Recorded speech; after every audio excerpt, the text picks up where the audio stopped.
आखिर कैसे हुई थी महान आचार्य चाणक्य की मौत? 23 साल से बना है रहस्य।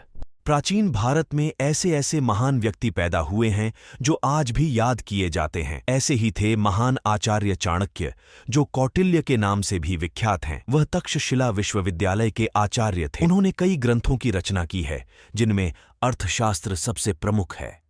अर्थशास्त्र को मौर्यकालीन भारतीय समाज का दर्पण माना जाता है। इसके अलावा भी उन्होंने कई ऐसे काम किए हैं जिनकी बदौलत उन्हें हमेशा से याद किया जाता रहा है और शायद आगे भी याद किया जाता रहेगा। माना जाता है कि आचार्य चाणक्य का जन्म ईसा पूर्व 375 में हुआ था, जबकि मृत्यु ईसा पूर्व 283 में हुई थी।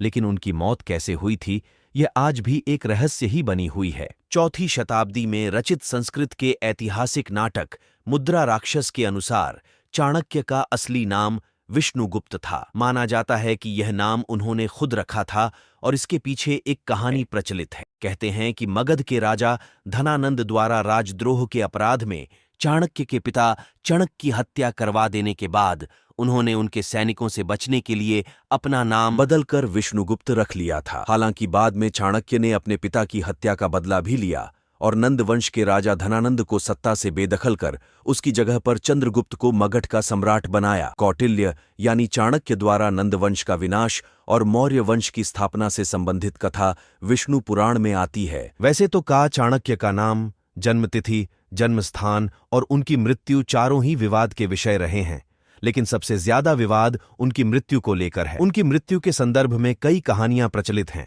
लेकिन कौन सी कहानी सच है यह कोई नहीं जानता। पहली कहानी ये है कि एक दिन चाणक्य अपने रथ पर सवार होकर मगध से दूर किसी जंगल में चले गए और उसके बाद वो कभी लौटे ही नहीं। चाणक्य की मृत्यु के संबंध एक कहानी जो सबसे ज्यादा प्रचलित है वो ये है कि उन्हें मगध की ही रानी हेलेना ने जहर देकर मार दिया था।